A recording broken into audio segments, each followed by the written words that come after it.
mga maligno tulad ng kapre at tikbalang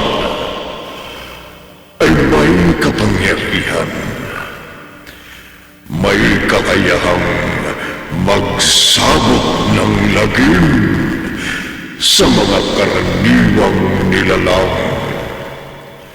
Subalit, sa bagsik ng kapangyarihan kaya ng mga maligno, ay hindi na sila mapaglalalangan. Narito ang unang bahagi ng makapangalis at balahibong kwentong tampok sa linggong ito na pinamagatang Kapre laban sa tikbala. Sa isa na namang gabi ng lagi.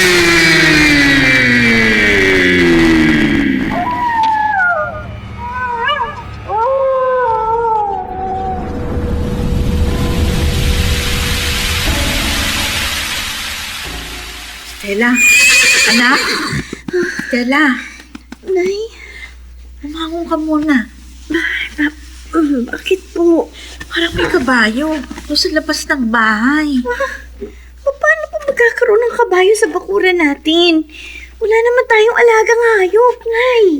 Kasi kaninang bago kitang kinising, may narinig akong halinging ng kabayo. Oh, ayun. Ayun na naman. Halingin nga po yan ang kabayo.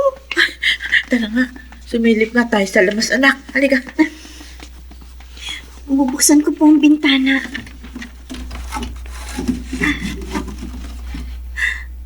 Stella! Inay! Stella! Ano po ito nasa labas ng bintana? Maligno yan! Tikmala! Tikmala!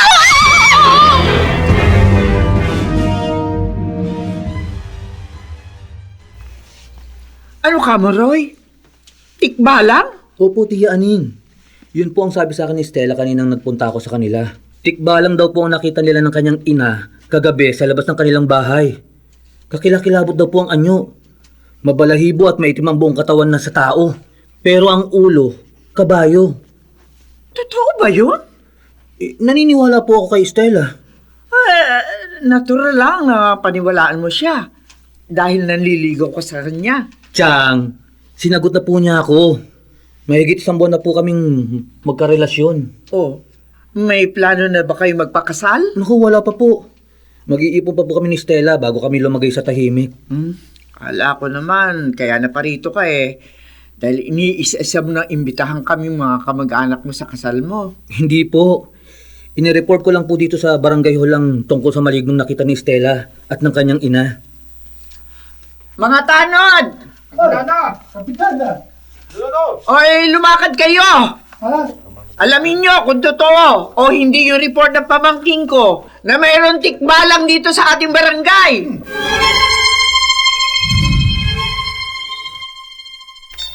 Roy, nakakita ka na ba ng tikbalang? Hindi pa, Stella. Kaya pala, malakas ang loob mo bumalik dito sa amin kahit gabi na. Hindi ka pa pala nakakakita ng maligno, kaya hindi ka natatakot. Kahit nakakita na ako ng maligno, walang dahilan para matakot akong pumarito sa inyo. Roy, parang may gumagalaw sa ibabaw ng puno ng mangga. Diyan sa hindi kalayuan dito sa bahay namin. Ha? At parang may malaking lalaking nakahubad at mabalahibo na nakaupo sa puno habang nananaba ko. Hindi tao yun, Roy! Madilim sa labas pero makikita sa liwanag ng buwan. Maligno! Maligno ang maitim na nakahubad! Mabalahibo! At may malaking lalaking nananaba ko habang nakaupo sa ibabaw ng puno ng mangga! Kapre yun! Kapre! Tiyaning, maniwala po kayo sa akin. Abay, kung hindi ikaw ang nagsasalita, hindi ako maniniwala talaga, Roy. Ako po mismo ang nakakita sa kapre. Maitim po siya, mabalahibo, at malaking tao na nananabako habang nakaupo sa ibabaw ng puno ng mangga. Mabuti po nakasalubong ko kayo ng mga tanod nyo bago ako nakarating sa barangay hall. Mga tanod! Sumunod kayo sa akin! Madali kayo! Chang, sasama po ako sa inyo. Hindi, wag na, Roy. Kami na ng mga tanod ko ang bahala sa nakita mong maligno.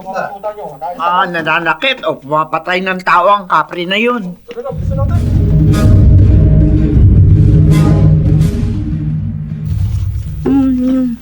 Nay? Ba't niyo yung po ginagalaw ang almusal niyo? May iniisip lang ako, Stella. Kasi nagtataka ako. Matagal na tayong nakatira dito sa Bukana ng Kaingin. Nung nabubuhay pa ang itay mo, hanggang sa nagkasakit siya at yumao nung nakaraang taon, wala kami nakitang maligno sa lugar na ito. Nagtataka nga rin po ko na eh. Mula nung maliit pa po ako, at ngayong dalaga na ako, saka lang ako nakakita ng maligno dito. Dalawa pa. Bakit kaya, anak? Ano? Bakit kaya may biglang lumitaw na kapre at tikbalang sa lugar na ito?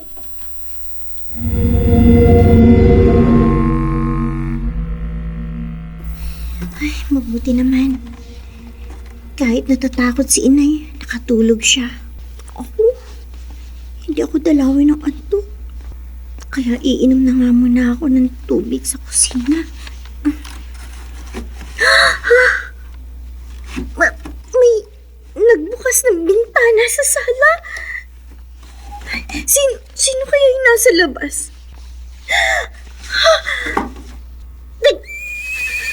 Nagbalang! Huwag kang matakot. Hindi kita sasaktan. Paparito ko. Dahil matagal na akong labis na umahanga sa iyong kagandahan. Ako si Tikbo. Isang binatang tikbalang na matagal nang umiibig sa iyo. Maligno! Huwag kang magkakamaling biguin ang pag-ibig ko, Esther. Dahil masama akong magalit. Kapag binigo mo ko, masama ang mangyayari sa iyo. Kapitana, salamat napadaan kayo dito sa amin. Mapapadalas ang pagro-ronda namin dito sa inyo, Nelia. Dahil kinyak sa akin ang pamangkin ko na may mga malignong lumilitaw dito. Ay naku, totoo yun. Ang ipinagtataka ko lang, kayo lang ang anak niyong si Estela ang nakakakita sa tikbalang. At ang pamangkin ko naman si Roy, siya lang ang nakakita sa kapre. Pero hindi naman nakita ng mga tanod ko ang mga maligno. Maaaring natatakot o nangingilago yung mga yun sa maraming tao. Mga titsyempuhan din namin ng mga iyon. Ang tikbalang ang malamang matsyempuhan nyo, Kapitana. Dahil nanliligaw yun kay Estela. Ano ka mo? Oo. Nanligaw sa anak mo ang maligno?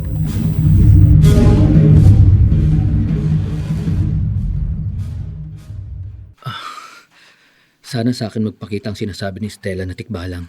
Kung totoong may gusto sa kanya ang malignong yon, kailangan magkausap kami. Hindi ako papayag na karibalin ako ng isang tikbalang. Ha? Ang kapre! Ang mabalahibo, nakahubad at malaking lalaking nananamako habang nakaupo sa ibabaw ng puno ng mangga. Nakatunghay sa akin. Ako si Capro, Kapro? ang pinakakinatatakutan sa aming lahi. Kaya susundin mo ang iuutos ko sa iyo. Dahil masama akong magalit. Anong... Huwag ka nang babalik sa lugar na ito. Hindi mo ako maaaring pagbawalan pumarito! Kapag hindi mo sinunod ang gusto ko, masamang mangyayari sa iyo.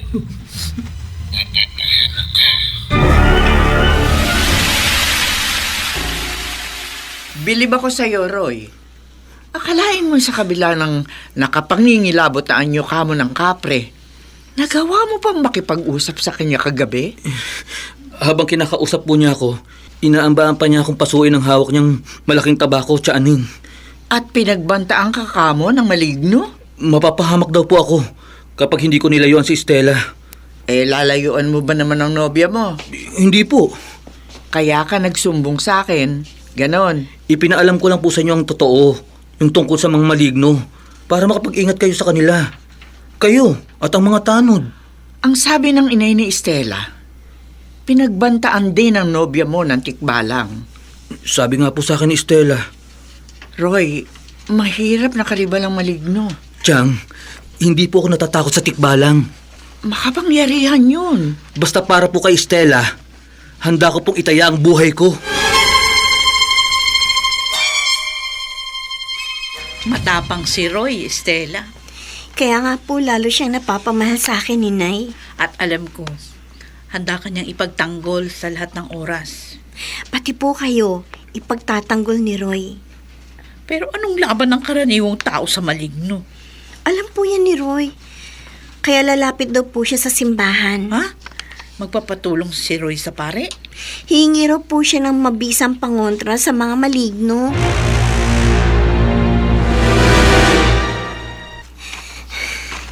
Kung kailan naman malapit na lumubog ang araw, saka pa nasiraan ang sinakyan kong tricycle.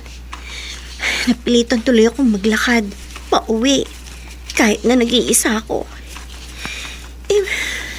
Malayo-layo pa ang bahay namin. May kabayo yatang nakasuga sa likod ng malaking bato sa madadaanan ko. Stella! Ang tikbalang? Bakit ka humakbang patras, Stella? Huwag kang lalapit sa akin. Sabi ko naman sa'yo, huwag kang matakot sa akin. Ayoko makipag-usap sa'yo! Maligno! Nagtapat na ako ng damdamin ko sa'yo. Handa kong gawin ang lahat para sa'yo. Kung papayag ka, sumakay ka sa likod ko. Ihahatid kita pauwi sa iyo. Hindi mo na kailangan maglakad. Hindi ka na mahihirapan. Sabi ko huwag ka lalapit sa akin! Oh, Ano man ang damdamin mo sa akin, kalimutan mo! Dahil hindi ako maaari makipag-unawaan sa isang maligno! Hindi kailanman! Stella! Sandali lang! Huwag kang umalis! Huwag mo kong iwan! Hindi mo ko maaaring biguin ni Stella! Stella!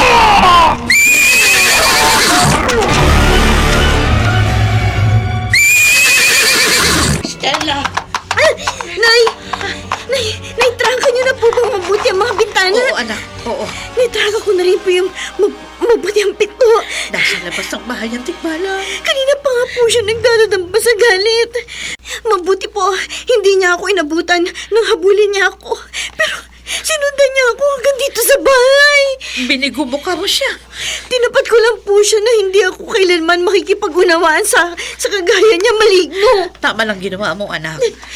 Pero anong gagawin natin? Magkulong lang po tayo dito sa bahay. Natawagan ko na po si Roy at nakatawag na rin po siya sa tiyahin niyang kapitana. Kaya mamaya lang po, narito na ang mga sasaklolo sa atin. Stella! Lumabas ka rito! Mag-usap tayo! Hindi ako papayag mabigo sa'yo! Huwag ka lalabas, anak. Talagang hindi po ako makikipag-usap pa sa maligno. Paano kung sa pilitan niya tayong pasukin dito sa loob ng bahay? Makapatayin tayo ng digmanang!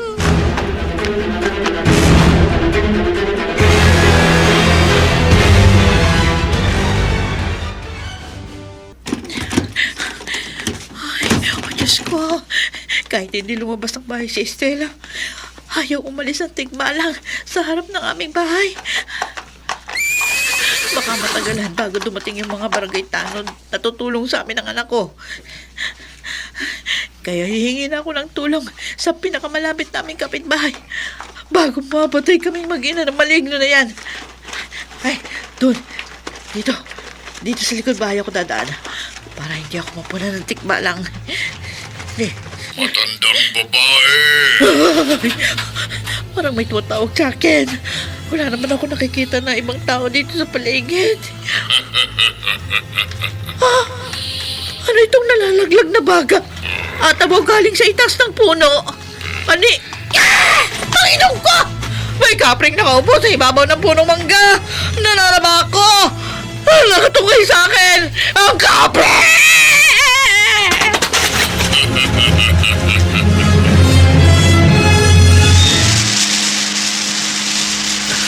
Kailangan magmadali ako. Maliwanag ang tinawag ni Stella. Nakabantay daw sa kanyang tikbalang sa harap ng kanilang bahay.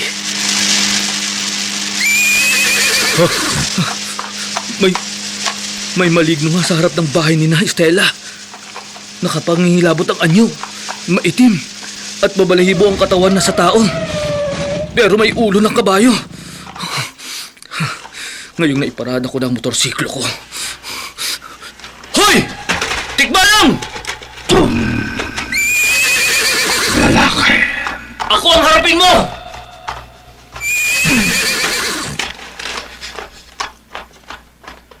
Namumukhaan kita, lalaki.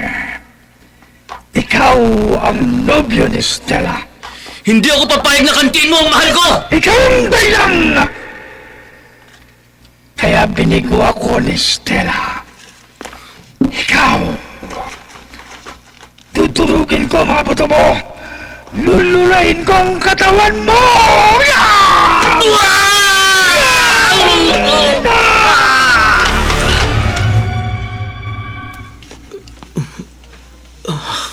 Oh, mabuti. Nagkamalay ka na, Roy. Tiyaning, Narito ka sa ospital. Isinugod ka namin ng mga tanod dito na matagpuan nga namin sa harap ng bahay ni na Estela na walang malay. nawalan po pala ako ng malay. Nang tadyakan ako ng tikbalang. Oo. Siguro ako. Teka, Makirot. huwag ka muna bumangon. Tiyang, kung hindi po ako nawala ng malay, haharapin ko po ang maligno. Wala kaming dinatnan tikbalang nang saklolohan ka namin. Baka natakot po sa inyo ng mga tanod. Pero malamang naroon pa po yun. At umaaligid lang sa bahay ni na Estela. Kaya dapat pong makabalik ako doon.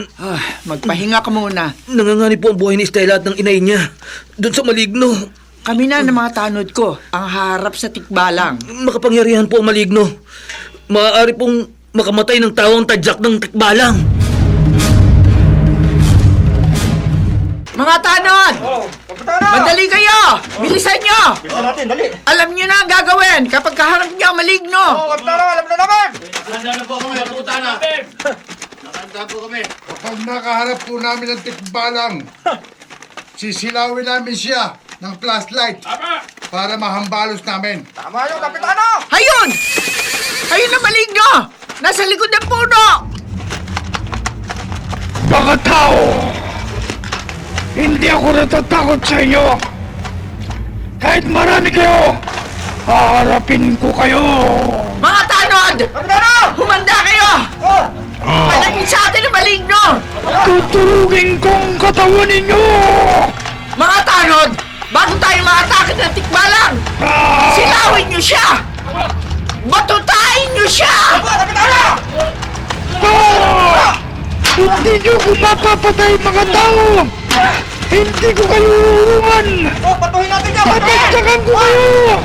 Tuturugin kong katawan nyo! Papatayin ko kayong lahat!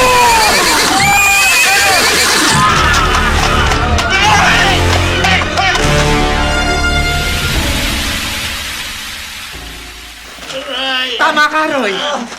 Makapangyarihan ng tikbalang.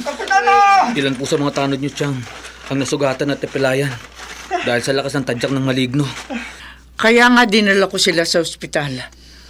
Pati nga ako, muntik nang natadyakan ng tikbalang kung hindi ako nakailag. Mabuti po nilabayan kayo ng maligno. Nilubayan rin namin siya ng mga tanod ko dahil nakita namin ng inay ni Estela na walang malay doon sa likod bahay. Bakit hindi niyo pa po isinama si Aling Nela dito sa ospital? Natauhan na kasi siya sa bahay nila.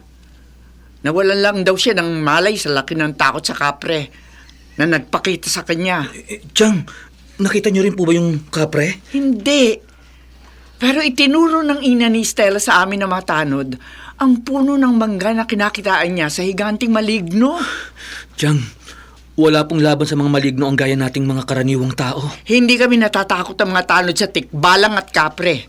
Paghahandaan namin ang pakikipagsagupa sa kanila. Kung nahirapan po kayo sa pakikipaglaban sa tikbalang, Chang, malamang nalalo po kayo mahirapan sa kapre. Higanti po yun. At may malaki pang nagbabagang tabako.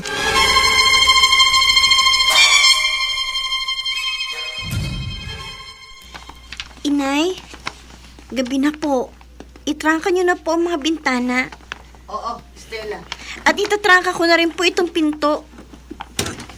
Ah, ha? Ano tong nakaharang sa pinto? Stella! Inay! Stella? Bakit? Inay, hindi ko po maisara ang pinto dahil nakaharang ang daliri ng kapre. Oh, Diyos ko! Ang higanting maligno!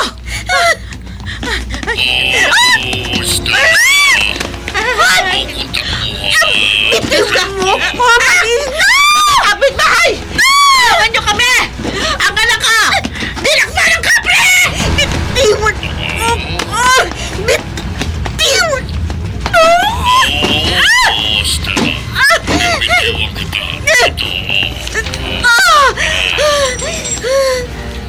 Inilapag na kita at pinitiwan sa itaas ng puno ng mangga. Hindi na kita hawakan.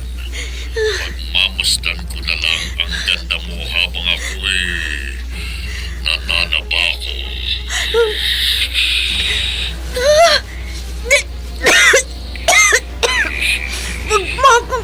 Bagahan ang makapal ng usok. Ang malaking tabako mo. Masusunod, Stella. Lahat ng naisip mo, susundin ko. Ibigin mo lang ako. Nanliligaw ka sa akin? Matagal na akong humahanga sa ganda mo. Ibigin mo lang ako.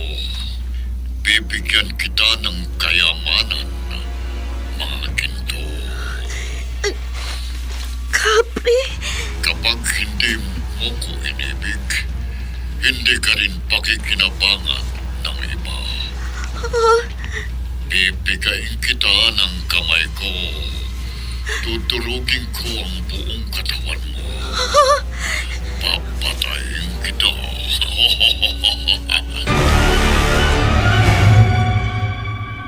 Roy! Aling Nelia, Oy, mano po? kaawaan ka ng Diyos. Saan po ang lakad nyo? Ikaw talagang sadya ko. Nung mabalitaan namin ni Stella na nakalabas ka na sa ospital. Kauuwi ko lang po. Magpapahinga lang po muna ako. At mamayang gabi, pupunta po ako sa inyo. Anak ko, yan ang ikinatatakot ni Stella na gawin mo. Kaya nga pinapunta niya ako dito sa'yo. Para sa iyong kabutihan. Huwag ka na raw pumunta sa amin, sabi ng anak ko. Aling Nelia, Ayaw ni Stella na lalong manganib ang iyong buhay. magiging maingat na po ako kapag nakaengkwentro ko po ang mga maligno. Bukod sa tikbalang, may kapre pa na nanligaw sa anak ko. Roy, mga malignong karibal mo kay Stella. Hindi po ako natatakot sa mga maligno. Ay nako, huwag sanang matigas ang ulo mo, no?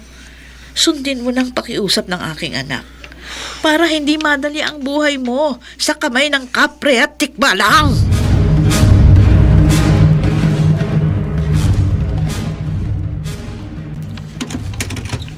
Stella, Roy, hindi ka na dapat na parito sa amin. hindi ako papayag sa gusto mong mangyari. Ikaw rin ang inaalala ko. Hindi ako mapapahamak sa mga maligno. Pero makapangyarihan ng tikbalang at ang kapre. Stella, may paraan para labanan sila. Wala kang kalaban-laban sa mga maligno. Kesa mapahamak ka, tayuan mo na lang ako. Limutin mo na ako. Maglimutan na tayo. Hindi. Ipaglalaban ko ang pag-ibig natin. Lalabanan ko ang mga maligno. Roy, ayoko mapahamak ka. Ang tikbalang, ang kapre, sila ang madidiskrasya kapag nakaharap ko sila. Malakas ang paniniwala ko, Stella. Kung makapangyarihan ng mga maligno, mayroon din silang kahinaan. Mayroon din silang kamatayan. Kapag nakita ka nila uli, kapag nalaman nilang patuloy pa rin ang ugnayan natin, malamang patayin ka na nila. Kaya sundin mo na ako sa ayaw at sa gusto mo. Umalis ka na at huwag nang babalik dito. Pero Estela, Umalis ka na!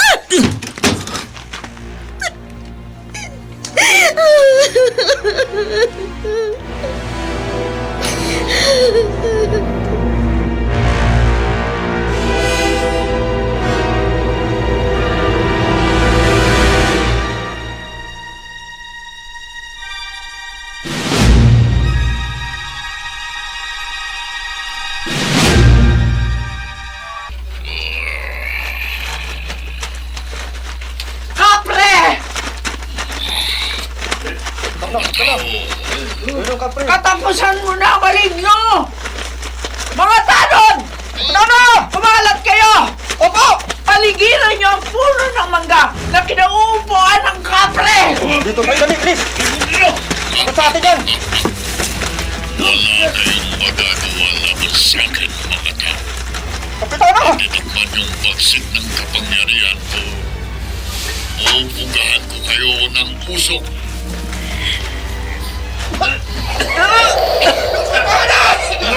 Sinugahan kami ng kapre ng usok ng kanyang tabako!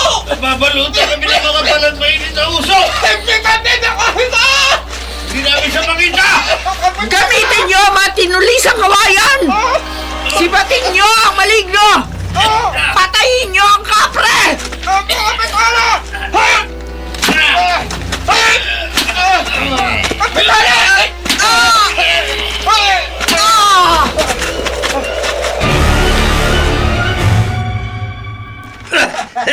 Napatakbo natin ang kapre!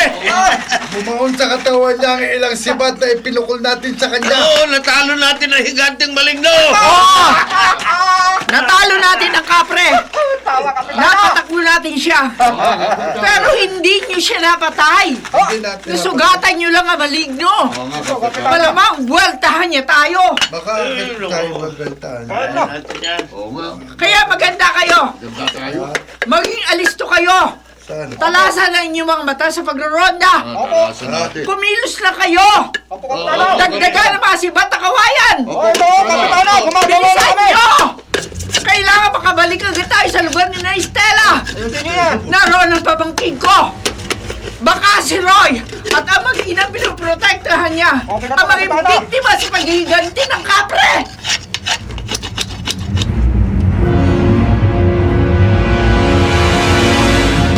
Kung inaakala ng mga tao na nadaig nila ako, nagkakamali sila.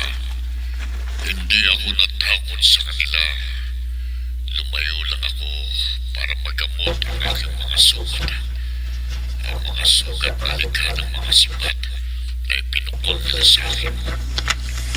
Nabugahan ko ng usok ng aking tabako. Kaya naghilom na ang mga sugat.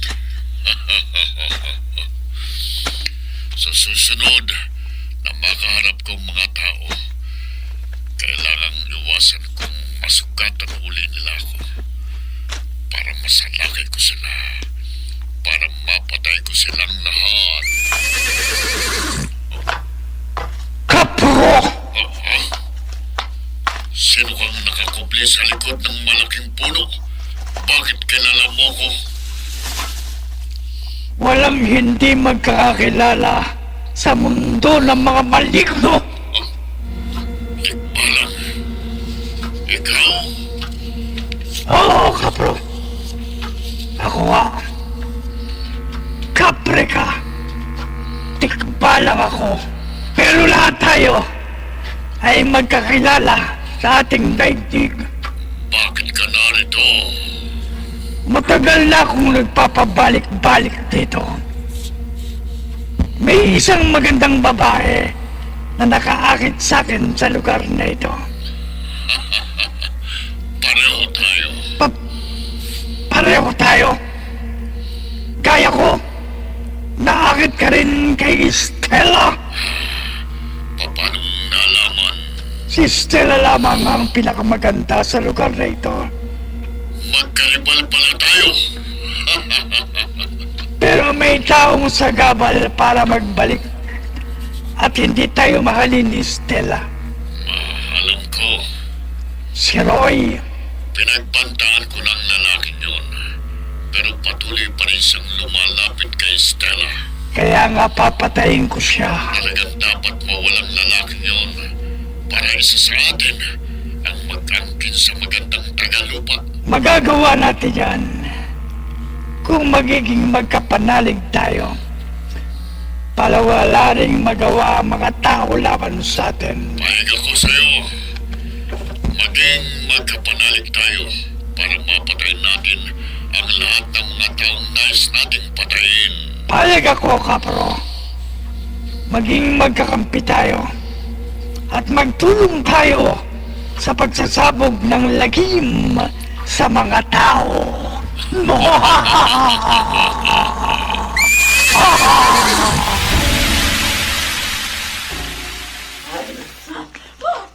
Nay, bakit po kayo nag-iempake ng ilang mga damit natin? Handa ko lang ang mga ito, Stella. Sakaling pumayag ka sa balak mo. Ano po? Aalis tayo sa lugar na ito, anak. Ano po? Pero narito po ang lahat ng mga ari-arian natin. Oo nga. Pero nasa lugar na ito ang mga malignong may simpatiya sa iyo na anumang oras pwedeng pumatay sa iyo at sa akin. Inay. Masakit. Napakasakit para sa akin na lisanin ang lugar na ito. Narito ang lahat ng masasaya at magagandang alaala ng pagsasama namin ng iyong itay at ng iyong pagdadalaga. At narito rin po ang ikinabubuhay natin. Ang bukid, ang mga pananim, ang mga kaibigan natin. At si Roy. Anak, alam kong mabigat sa loob mo na ipagtabuyan mo ang iyong nobyo nung isang araw. Ayoko rin po ipagtabuyan siya. Ayokong saktan ang loob niya. Pero kailangan po, Inay, para sa kaligtasan niya at sa kaligtasan natin. Naiintindihan kita. Inay, kapag umalis po tayo sa lugar na ito, kapag nagpakalayo-layo po tayo rito, walang kasiguruhan na magiging buhay natin sa lugar na pupuntahan natin. Oo, alam ko. Magsisimula po tayo. Makikisama sa magiging mga kalugar natin. Mahirap. Malamang mahirapan tayo sa lilipatan natin. Pero mas gugustuhin ko ng mahirapan kaysa mahulog ka sa kamay ng isa sa mga malignong may simpatiya sa iyo. Sige po, Inay. Payag po ako sa balak ninyo. Tutulungan ko po kayo sa paghahanda ng mga dapat nating dalhin. At isang araw, kapag nakahanda na po ang lahat, aalis tayo sa lugar na ito. Paano makalayo tayo sa mga malignong nanliligaw sa akin? Salamat. Salamat at naiintindihan mo ako. Kaya lang po, Inay, ano po ang kasiguruhan na sa malayong lugar na lilipatan natin, hindi na tayo masusundan ng kapre at ng tikbalang.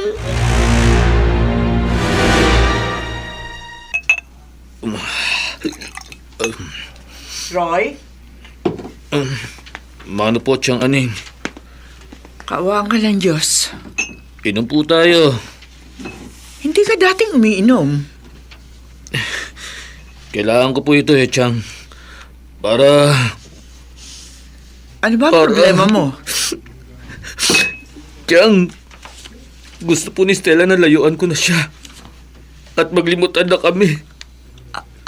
Ano daw ang dahilan? Ang mga maligno po. Ang kapre at ang tikbalang na nagbantang papatayin si Stella at ang inay niya kapag nagpatuloy siya sa pakikipagrelasyon sa akin. Salot ang mga yun. Kaya dapat lang na mawala sila. Channing, ang tikbalang po at ang kapre, magkasama sila. Nasa di kalayuan, nakatanaw sa atin. Sige. Maiwan muna kita. Titipunin ko mga tanod para sagupain uli namin ang mga maligno. Sasama po ako sa inyo, Chang. Hindi na! Tutulong po ako sa inyo. Huwag na! Tikbalang! Kapre! Huwag na kayo mamerwisyo ng ibang tao! Ako na lamang ang harapin niyo, mga salot! Hinahamon ko kayo! Magsagupa tayo! Maglaban tayo, mga maligno! Kahit magtulong kayo, haharapin ko kayo! Magpatayan tayo! Ah! Mga tanod! Bilisan nyo! Opo! Nag-iisa si Roy nang iwan ko kanina. Bilisan natin! Lasing ang pamangkin ko ngayon. Kaya nasa peligro ang buhay niya. Ihanda niyo yung mga sibat! Opo! Madali kayo! Handa na po, Kapitana! Ha? Wala na rito ang pamangkin ko. Wala na rin dito yung kapre. Pati yung tikbalang. Kumala tayo! Hanapin natin ang mga maligno! Opo, Kapitana! Ikaw! Ang makakita sa kanila, sumigaw lang agad para masakluluhan! Mag-ingat tayo lahat! Opo, Kapitana! Tikbo, Kapro, huwag muna tayong lumabas dito sa malagkumalang nating pinagkukumplihan.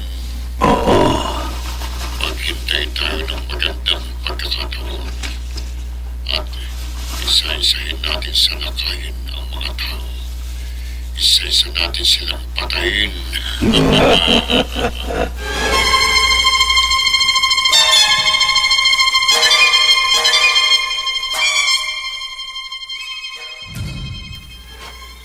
Mga maligno! Kapre! Tikbalang! Lumabas kayo! Huwag kayong magtago! Mga duwag! Bago nyo maagaw sa akin si Stella, magdadaan muna kayo sa ibabaw ng aking bangkay! hindi ako tuwang tao. Tikbalang! Muntik na kitang napatay.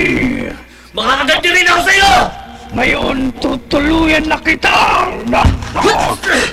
Nagpas ang tadyak mo, Tikbalang! Ano yung inilalabas mo sa iyong bulsa? Benditarong tubig ito! Benito! Isasaboy ko sa'yo, maligno! Hindi! Huwag na to! Sige, maligno! Mag-isay ka! Magnas ka! Mamatay ka!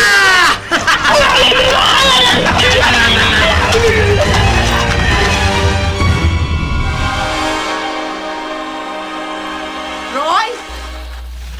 Asan ka? Roy! Tao, Ah, natsyempuhan din kitang nag-iisa. huwag mong iamba sa akin ang malaki mong tabako. Maligno. Hindi ko na patatagalin ang buhay mo. Pupugahan na kita ng usok para madali kitang mapatay.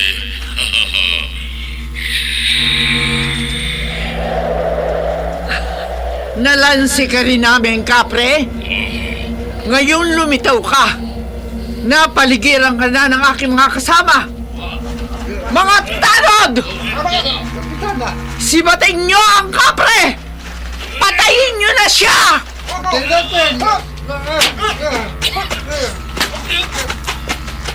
Hindi niyo mapapatay ang aking kapanalig. Tikbo, mabuti dumating ka. Napaligiran ako ng mga tao. Magtutulong tayo, kapro. Oo, Tikbo. Ikaw at ako. Tikbalang at kapre laban sa mga tao. Mga tanod! Ano pa hinihintay nyo? Sibating nyo na ang mga maligno! Kapro! Salakayin na natin ang mga tao.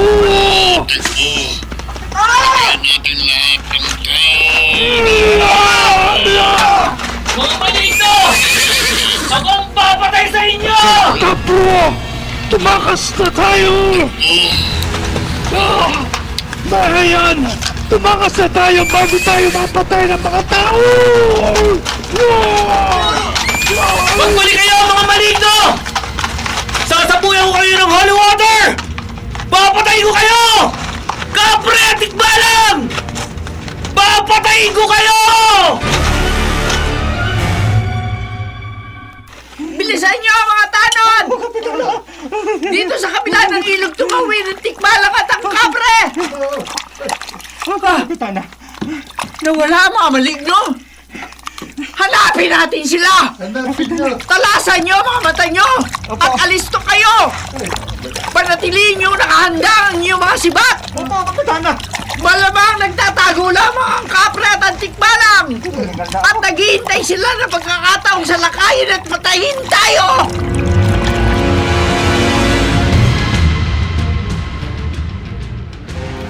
Mga maligno! Kapre! Tikbalang! Lumabas kayo!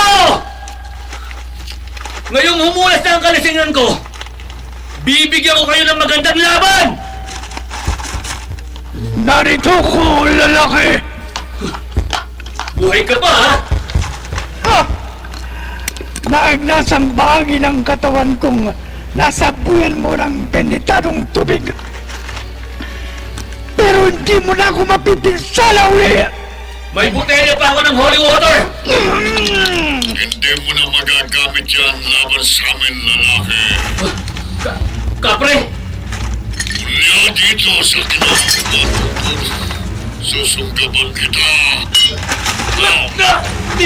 Bitiwa mo ang kapre! Hawakan mo siyang mabuti, kapro! Atin mo, hindi siya makakaulit mo sa pagkakakawa. Ilalantad ko sa iyong buong katawan niya. Habang hindi ka makagalaw, lalaki, tatadyakan kita! Papatayin kita! Iya!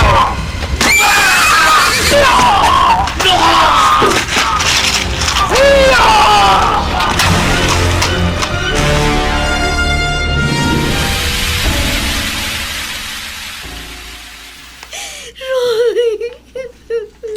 Stella, napakalagim na naging pagkamatay ni Roy. Halos madurog ang mukha at katawan niya sa mga tadyak ng tikbalang na pinasok pa ng baga ng malaking tabako ng kapre. Tiniyak talaga ng mga manigno na mapapatay nila si Roy. Mga walang kaluluwa ang mga maligno. Wala po silang pangimi sa pagpatay ng tao. Hihingi ako ng tulong sa mga otoridad para mapuksa sila. Makapangyarihan po ang kapre at tikbalang. Mapupuksa rin sila. Yan po dapat na mangyari para magkaroon ng hustisya ang pagkamatay ni Roy. At para wala na maging biktima pa ang mga maligno. Kapag hindi po nawala ang mga maligno, hindi na magwawakas ang pagsasabog nila ng dagim. Patuloy na papatay at papatay ng mga tao ang kapre at ang tikbalang.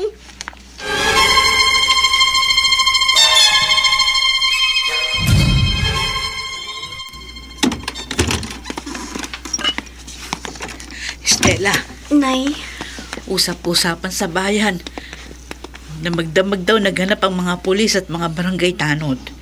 Pero hindi nila nakita ni anino ng kapre at tikbalang. matalino po ang mga maligno, Nay.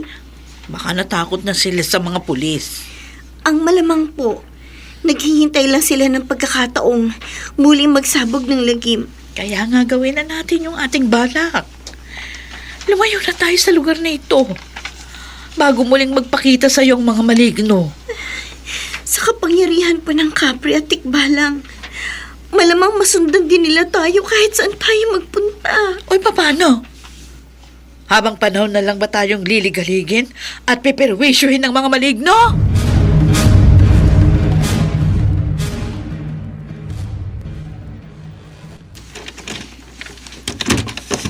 Sasamantalahin kong nakatulog na si Inay bago ako lumabas ng bahay. At isagawa ang aking balak. Stella! Ang tikbalang. Stella, Nakaupo ang higanting maligno sa itaas ng puno habang nasa tabi niya ang may katawang tao at may ulo ng kabayong tikbalang. Mabuti lumabas ka ng iyong bahay, Stella. nasasabik na kaming pagmasdan ang iyong kagandahan. Kapre! Tikbalang! Tikbalang, dalawa kayong umiibig sa akin.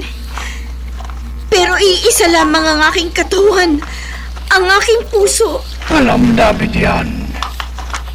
Kaya nagkasundo kami na isa lamang sa amin ang dapat mong ibigin. Sabihin mo, Stella, sino sa amin ang mag-aangkin sa'yo? Wala akong pagpipilian. Kapag pareho ko kayong binigo, papatayin ninyo ako at ang aking inay. Kaya, tinatanggap mo na ang pag-ibig ko. Hindi ikaw, Kapre. Kahit paulit-ulit mo akong bugahan ng makapal na usok, ang pipiliin ko'y ang tikbalang. Narinig mo, Kapro? Tiko, ikaw na ang nagmamayari sa puso ni Stella. Akin siya. Ang sino mang magtangkang magawin sa akin si Stella, mamamatay. Kauman o maligno.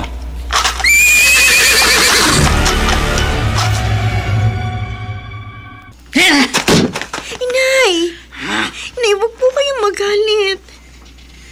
Huwag niyo pong ihampas sa mesa ang kamay niyo at baka kayo masugatan. Hindi tama ang ginawa mo, Estela. Hindi ka dapat nakipag-unawaan sa isang maligno. Kung hindi ko po gagawin yun, magpapatuloy ang mga maligno sa pagsasabog ng lagim sa mga tao.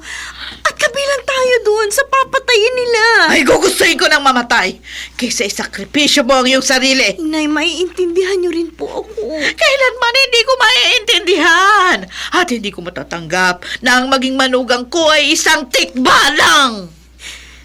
Nakapag-desisyon na po ako, Inay. Ano? Bawiin mo. Bawiin mo ang pakikipag-unawaan mo doon sa maligno. Hindi na po yun magpapago. Sige! Gawin mo gusto mo. Baliwalain mo ako na sarili mong magulang.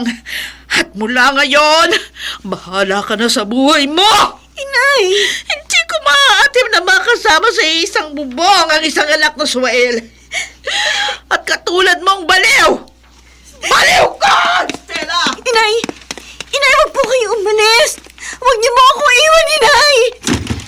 Inay!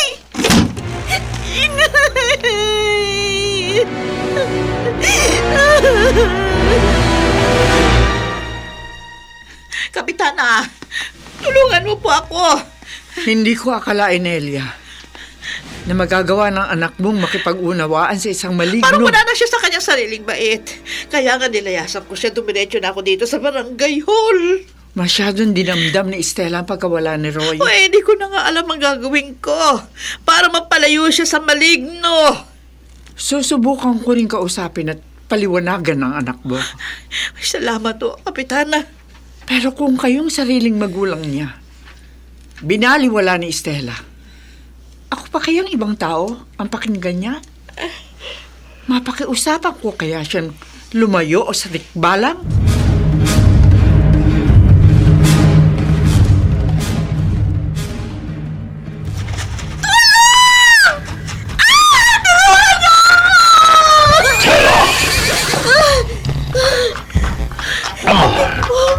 Salamat at dumating ka.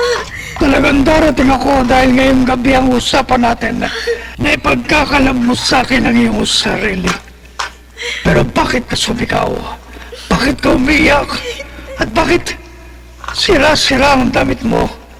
At gulong-gulong buhok mo? May nagtangkang magsamantala sa akin, Tikbo. Sino?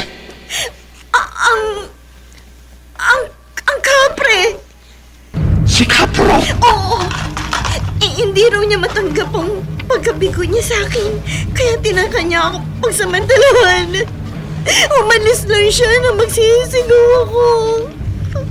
Sumira siya sa aming kasunduan. Magbabayad sa akin ang kapreng iyon. Papatayin ko siya!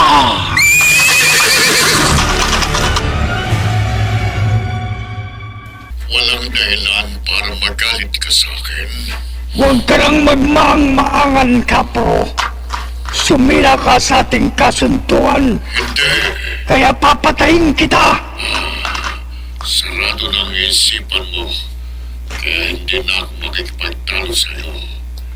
Pero hindi ako papayag na pagbuntunan mo ko ng galit. Hindi mo ko mapapatay. Mapapatay kita!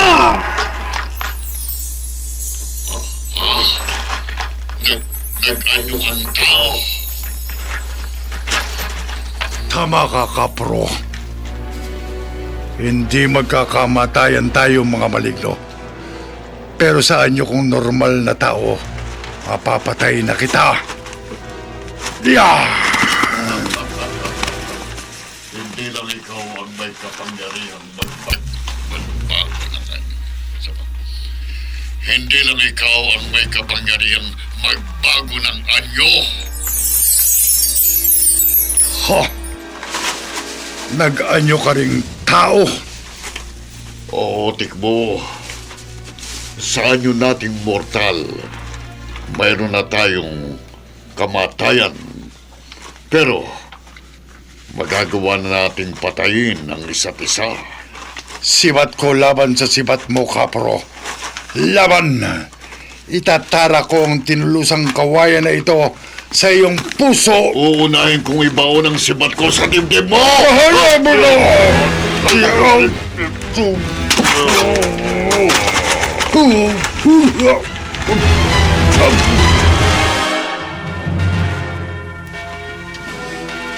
Ano ka mo, Estela? Patay na ang kapre at ang tikbalang? Opo, Kapitana. Kitang-kita ko po ang nangyari. Matapos pong mag-anyong tao ang mga maligno, sinaksak nila ng sibat na kawayan ng bawat isa. At kapwa po sila nalagutan ng hininga bago sila nagbalik sa dati nilang anyo. Nag-away sila. Nagpatayan ang mga maligno. Yun po talaga ang plano ko, Kapitana. Sinadya ko pong pag-awayin ng mga maligno para magkamatayan sila. Para matapos na po ang pagsasabog ng lagim ng kapre at ng tikbalang.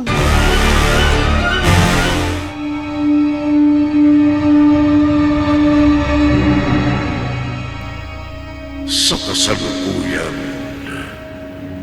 maaaring may mga voodoo supplies pa rin ibinibenta sa mga tagong lugar. Subalit, mayroon pa kayang maglakas loob na gumamit ng kapangyarihan ng voodoo na nag-aanyaya at naghahatid ng lagim.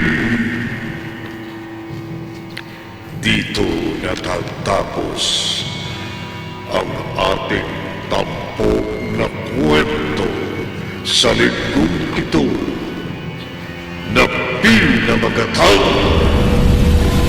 Kapre laban sa tikbala. Sa isa na naman, gabi ng lagim.